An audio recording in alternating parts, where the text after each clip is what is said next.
Selamat pagi. Apa kabar pemirsa TVR Parlemen dimanapun Anda berada? Berjumpa lagi dalam program TVR 09 bersama saya Alfa Rizky dan rekan saya. Dan saya Rina Reski. Dalam 30 menit ke depan kami akan sajikan kepada Anda sejumlah berita nasional. Khususnya dari sudut pandang DPR RI sebagai referensi Anda dalam memahami dinamika politik, ekonomi, sosial, dan juga budaya di Indonesia. Dan pemirsa TVR Parlemen, inilah TVR 09 selengkapnya.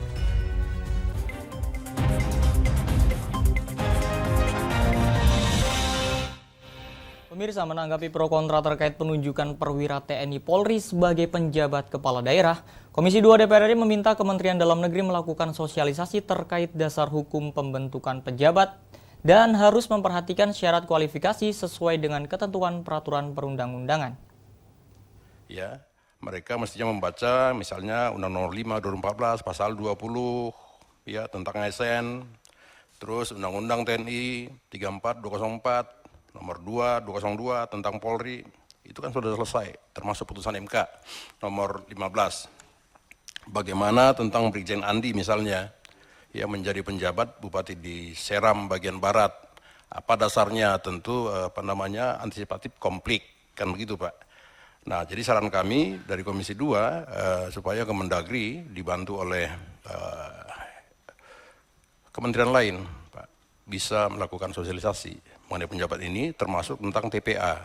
Karena mereka selalu berpikir bahwa ini menjadi kewenangan pool dari Mendagri. Padahal yang kita pahami ini kan ada TPA, Pak. Dan ini di tangan Presiden semua. Menanggapi pro kontra terkait penunjukan perwira TNI Polri sebagai PJ Kepala Daerah, Wakil Ketua Komisi 2 DPR RI Junimart Girsang meminta Menteri Dalam Negeri Tito Karnavian melakukan sosialisasi terkait dasar hukum dalam pemilihan gubernur, bupati, dan wali kota. Ia menekankan dalam Undang-Undang tentang Aparatur Sipil Negara juga disebutkan pengisian jabatan pimpinan tinggi utama dan madya dilakukan secara terbuka dan kompetitif dengan memperhatikan syarat kualifikasi sesuai dengan ketentuan peraturan perundang-undangan. Selain itu, ia juga meminta agar para pejabat di kalangan TNI Polri bisa memahami Undang-Undang TNI dan Polri. Hal ini dilakukan sebagai upaya antisipasi konflik di masyarakat. Fityan Aunilah, TVR Parlemen melaporkan.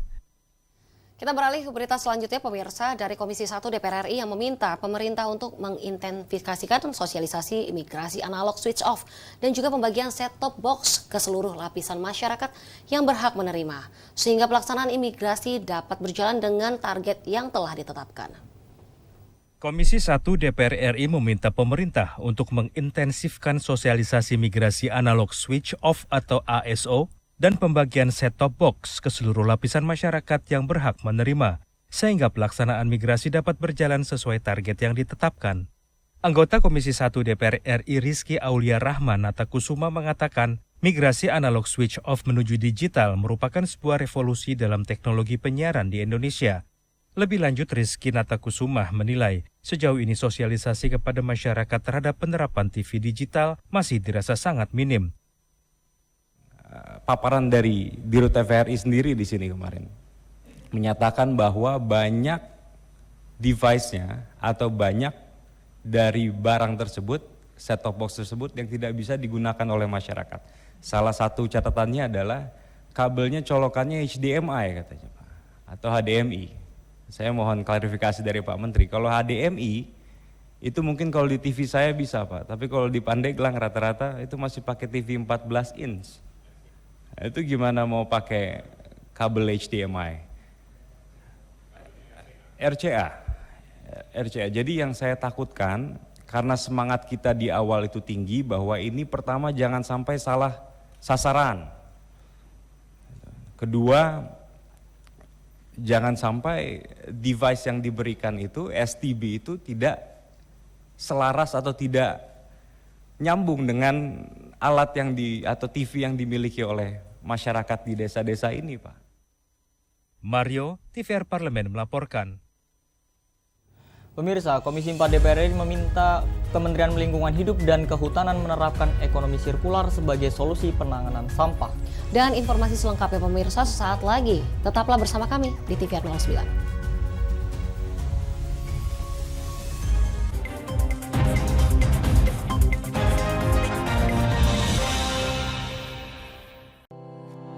Tugas dan fungsi DPR RI sangat penting bagi negeri ini sebagai pengemban amanat rakyat. Namun tidak banyak yang tahu apa saja fungsi dan tugas dari DPR. DPR mempunyai 3 fungsi pokok, yaitu legislasi, anggaran, dan pengawasan. Ketiga fungsi tersebut harus dilaksanakan dalam kerangka fungsi representasi yang mengedepankan kepentingan rakyat berdasarkan aspirasi masyarakat dan untuk kesejahteraan rakyat. Dari fungsi legislasi, DPR RI mempunyai tugas dan wewenang untuk menyusun dan menetapkan program legislasi nasional bersama dengan pemerintah, menyusun dan membahas rancangan undang-undang, menerima rancangan undang-undang dari DPD, membahas rancangan undang-undang yang diusulkan oleh Presiden ataupun DPD, menetapkan undang-undang bersama dengan Presiden, menyetujui atau tidak menyetujui peraturan pemerintah pengganti undang-undang yang diajukan Presiden untuk ditetapkan menjadi undang-undang.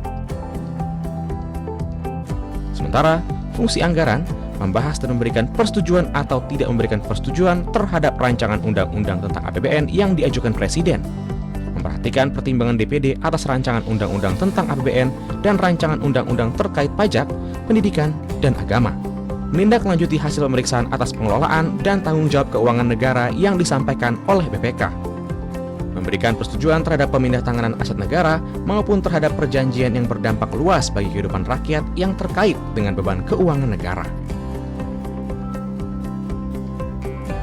Dan fungsi pengawasan, melakukan pengawasan terhadap pelaksanaan undang-undang, APBN, dan kebijakan pemerintah, membahas dan menindaklanjuti hasil pengawasan yang disampaikan oleh DPD terkait pelaksanaan undang-undang mengenai otonomi daerah, pembentukan, pemekaran, dan penggabungan daerah, pengelolaan sumber daya alam dan sumber daya ekonomi lainnya, pelaksanaan APBN, pajak, pendidikan, dan agama. Terima kasih.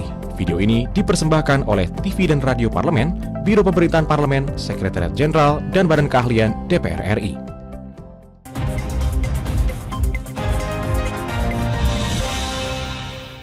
Kita kembali di TVR 09. Pemirsa, Komisi 4 DPR RI meminta Kementerian Lingkungan Hidup dan Kehutanan menerapkan ekonomi sirkular sebagai solusi menangani permasalahan sampah di tanah air.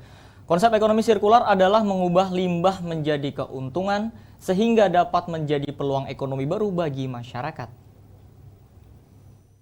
Komisi 4 DPR RI mendukung Kementerian Lingkungan Hidup dan Kehutanan dalam menerapkan ekonomi sirkular atau model industri yang mengarah pada pengurangan konsumsi sumber daya primer dan produksi limbah.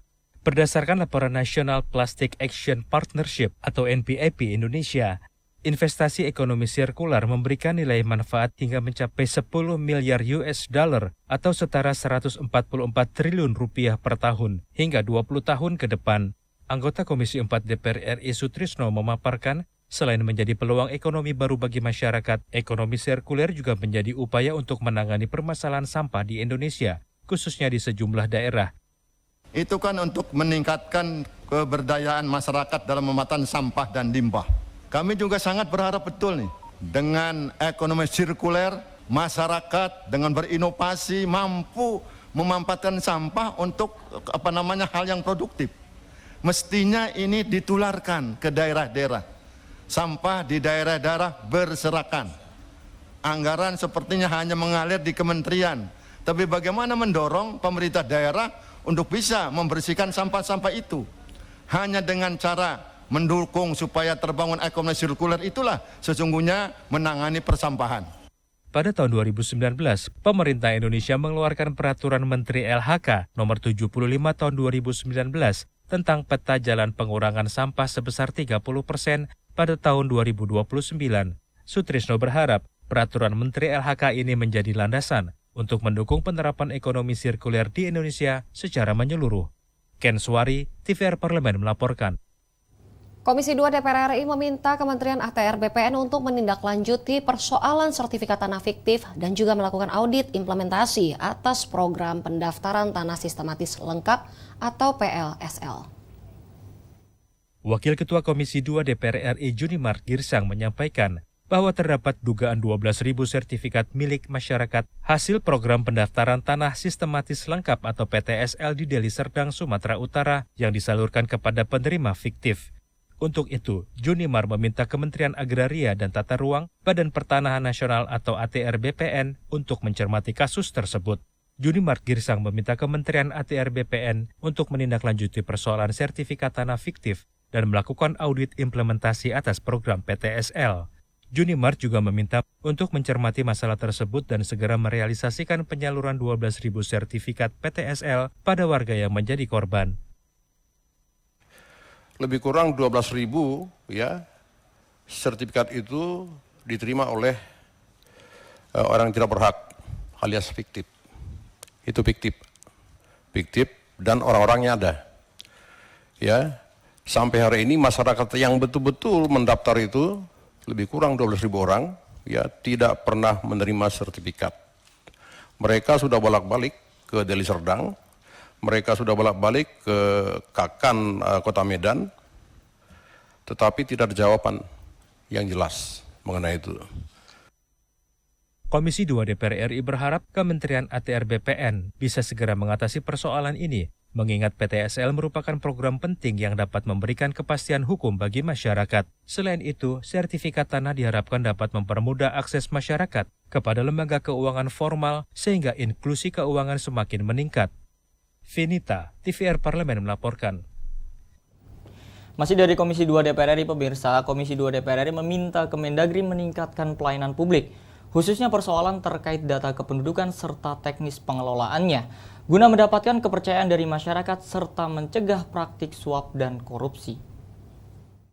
Komisi 2 DPR RI meminta Kemendagri meningkatkan pelayanan publik khususnya persoalan terkait data kependudukan serta teknis pengelolaannya. Anggota Komisi 2 DPR RI Teddy Setiadi mengatakan, di tengah kondisi negara yang sedang dalam pemulihan ekonomi, kepercayaan masyarakat dinilai sangat penting untuk mendukung proses pembangunan dalam negeri. Untuk itu, Teddy mendorong Kementerian Dalam Negeri meningkatkan kualitas pelayanan publik terintegrasi, cepat, dan transparan, agar bisa menekan praktik suap dan korupsi sesuai dengan konsep reformasi birokrasi. Karena ini penting bagi kita untuk memperbaiki kondisi layanan publik. Apa yang disampaikan oleh Bapak Presiden, misalnya dengan perizinan dan sebagainya, luar biasa. Itu saya apresiasi. Termasuk juga mungkin dalam hal ini layanan publik adalah kaitan dengan administrasi kependudukan. Karena seorang warga negara Indonesia pasti akan seringkali berinteraksi dengan yang namanya administrasi kependudukan. Kaitan dari mulai kelahiran sampai kematian. Nah, karena itulah kemudian saya melihat bahwa ini penting. Upaya-upaya kita untuk membangun kepercayaan berkaitan nanti dengan gotong royong di tengah-tengah masyarakat. Ini menjadi sesuatu hal yang perlu kita upayakan. Karena itulah kemudian saya men-challenge mudah-mudahan ini bisa. Jangan sampai kemudian administrasi kependudukan justru menjadi sesuatu yang menyulitkan bagi masyarakat. Terkait pembuatan dan pelayanan IKTP, Teddy berharap ke depannya pembuatan IKTP bisa diproses lebih cepat, sehingga masyarakat tidak menunggu lama dalam mendapatkan IKTP. Dodi Muharam, TVR Parlemen melaporkan. Pemirsa, untuk mencegah krisis pangan di tanah air, DPR RI mengajak pemerintah dan seluruh masyarakat untuk meningkatkan produksi komoditas pangan yang masih bisa dipenuhi dari dalam negeri. Dan tentunya informasi selengkapnya pemirsa sesaat lagi. Untuk itu, tetaplah bersama kami di TVR 09.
Terima kasih pemirsa, Anda masih bersama TVR 09. Dan DPR ingatkan semua pihak tentang perlunya mewaspadai ancaman krisis pangan yang menjadi salah satu sumber inflasi global saat ini. Akibat kurangnya pasokan karena gagal panen dan kesulitan distribusi akibat konflik antar negara. Nah pemirsa, untuk itu seluruh elemen masyarakat diminta mempersiapkan diri dengan meningkatkan produktivitas di sektor pertanian dan juga melakukan diversifikasi pangan untuk mencegah terjadinya krisis pangan. Berikut ini laporan mendalam yang telah dirangkum oleh tim redaksi TVR Parlemen dalam segmen Editorial Parlemen.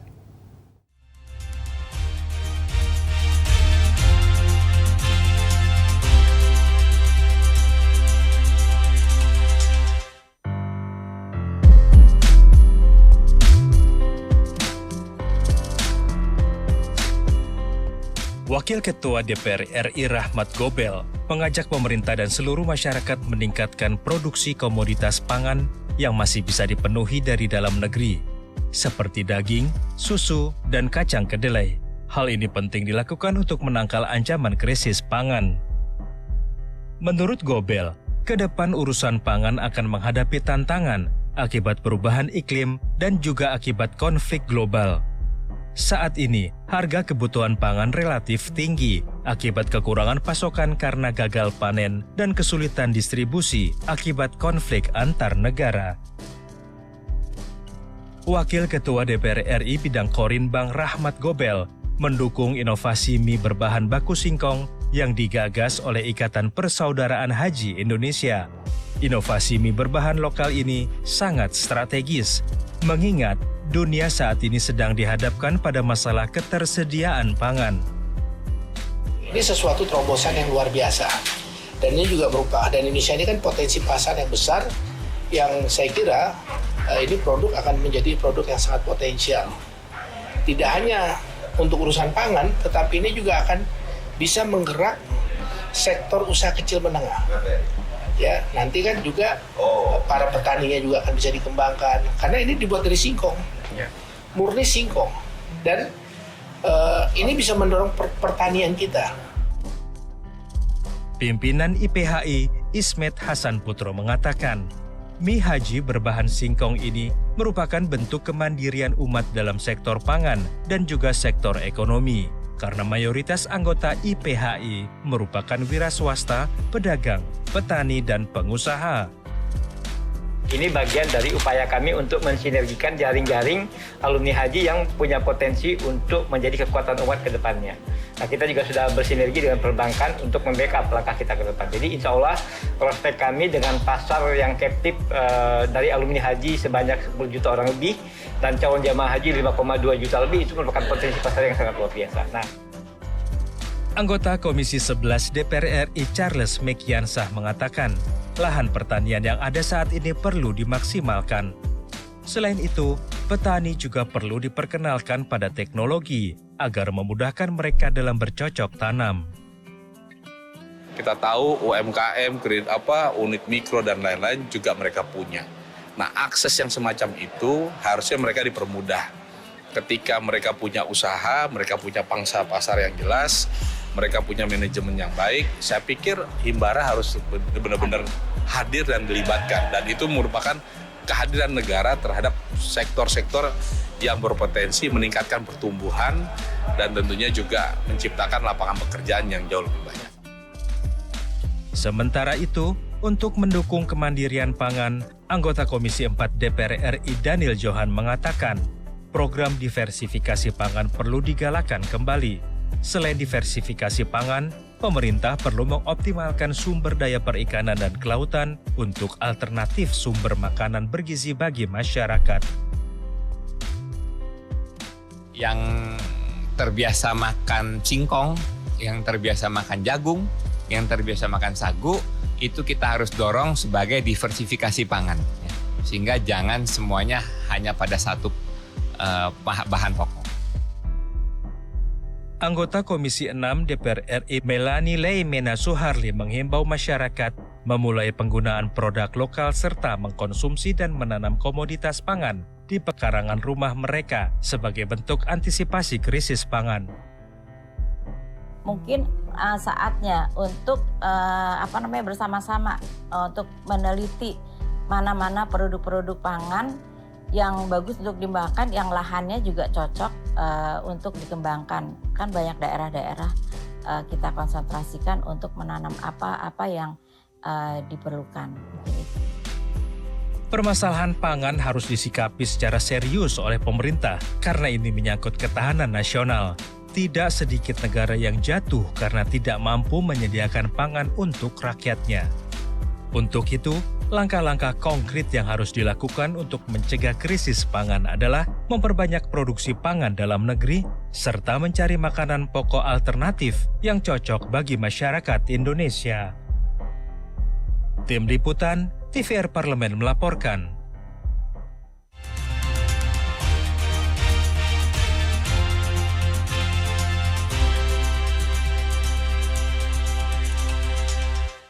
Pemirsa, negara mengatur keuangannya melalui skema APBN atau Anggaran Pendapatan dan Belanja Negara. Kami akan jelaskan kepada pemirsa TVR Parlemen apa sebenarnya APBN.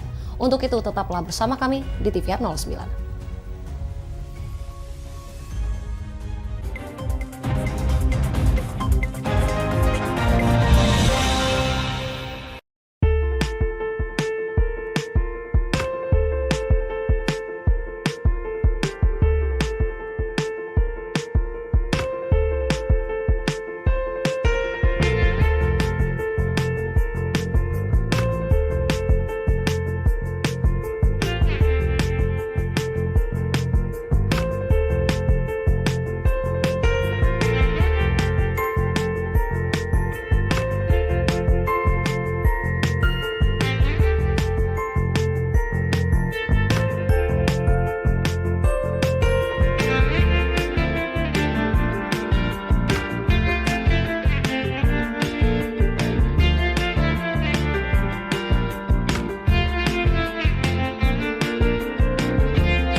Anda kembali pemirsa di TVR 09.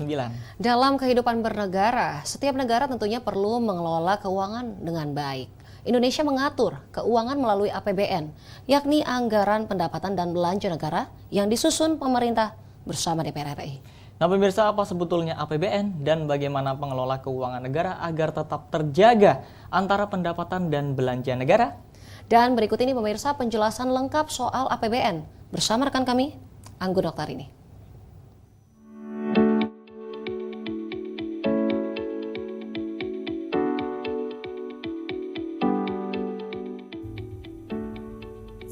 Halo pemirsa TVR Parlemen, tentu sebagian besar dari Anda banyak kan yang bekerja untuk mendapatkan uang. Nah, pastinya Anda ingin keuangan Anda dikelola dengan baik. Ada yang buat untuk kebutuhan sehari-hari, ada juga yang pakai untuk jajan, dan bahkan ada kok yang nabung untuk kebutuhan masa depannya. Ini. Nah, ternyata pemirsa, bukan hanya individu yang perlu mengatur keuangannya, tetapi negara itu harus diatur keuangannya. Oke, terima kasih. Bicara soal uang negara, berarti kita membahas terkait dengan APBN. APBN adalah singkatan dari Anggaran Pendapatan dan Belanja Negara. APBN adalah rencana penerimaan dan pengeluaran tahun mendatang yang nantinya dihubungkan dengan rencana proyek jangka panjang. APBN adalah pengelolaan keuangan negara setiap tahun yang ditetapkan dengan undang-undang. APBN dilaksanakan secara terbuka dan bertanggung jawab serta ditujukan untuk sebesar-besar kemakmuran rakyat. Mengapa negara demokrasi perlu menyusun APBN-nya? Nah, APBN sendiri di sini itu untuk mengatur terkait dengan pengeluaran dan pendapatan negara yang bertujuan untuk meningkatkan produksi dan lapangan kerja serta meningkatkan ekonomi.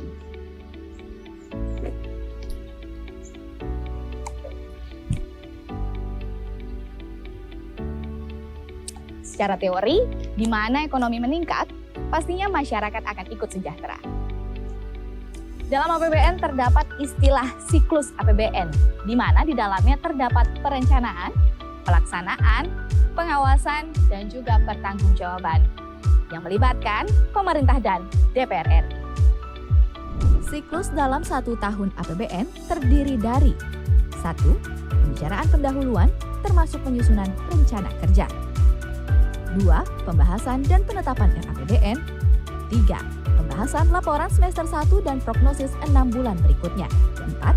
Pembahasan rancangan undang-undang tentang perubahan APBN tahun berjalan. 5. Pembahasan pertanggungjawaban pelaksanaan APBN.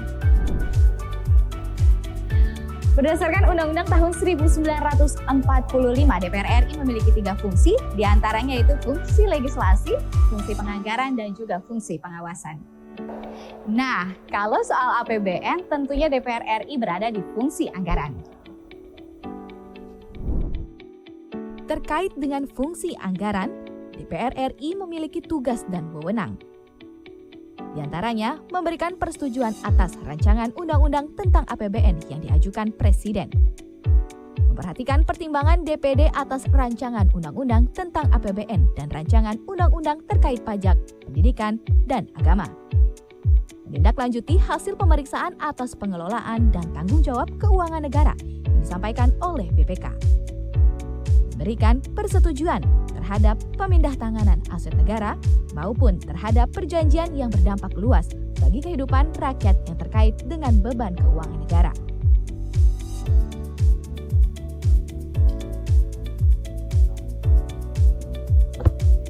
Kembali kita jelaskan soal APBN. APBN sendiri terdiri dari 2 kata penting, yaitu terkait dengan pendapatan dan juga belanja.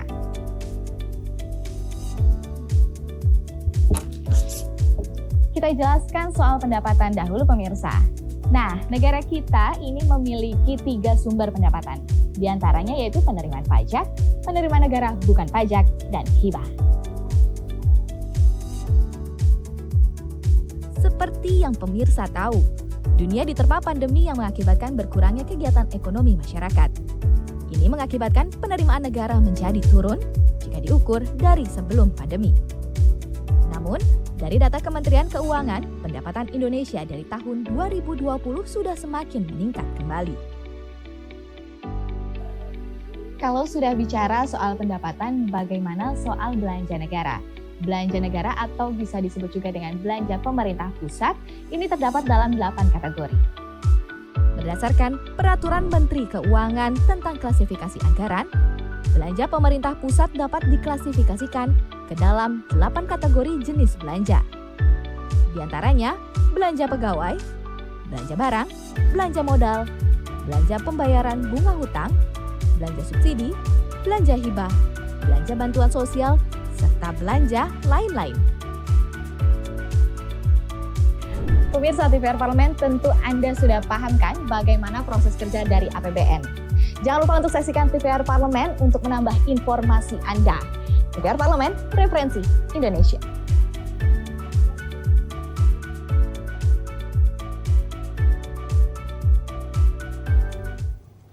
Baik pemirsa, kami infokan kepada Anda agenda DPR RI pada hari ini, yaitu pada pukul 10 waktu Indonesia Barat, Komisi 7 DPR RI akan menggelar rapat kerja dengan Menteri ESDM terkait progres realisasi entitas khusus batu bara. Dan kami juga informasikan kepada pemirsa bahwa DPR RI saat ini sedang memasuki masa reses, di mana seluruh anggota Dewan kembali ke daerah pemilihan masing-masing, melaksanakan fungsi representasi DPR RI dan juga menyerap dan menghimpun aspirasi masyarakat, serta menindaklanjuti dan memberikan pertanggungjawaban kepada konstituen di daerah pemilihannya. Dan sejumlah agenda dan program DPR RI dapat Anda saksikan secara langsung di TVR Parlemen melalui kanal utama, kanal komisi, dan kanal alat kelengkapan dewan lain yang dapat Anda akses tentunya pemirsa di tvr.dpr.go.id. Dan pemirsa TVR Parlemen, demikian TVR 09 edisi pagi hari ini. Kami ingatkan untuk tetap waspada pada persebaran virus COVID-19 dan tetap patuhi protokol kesehatan. Segenap kru TVR Parlemen yang bertugas mengucapkan terima kasih telah menyaksikan TVR 09 pagi ini. Saya Alfat Rizky dan rekan saya Rini Reski. Sampai bertemu kembali di TVR 09 esok pagi. TVR Parlemen, referensi Indonesia.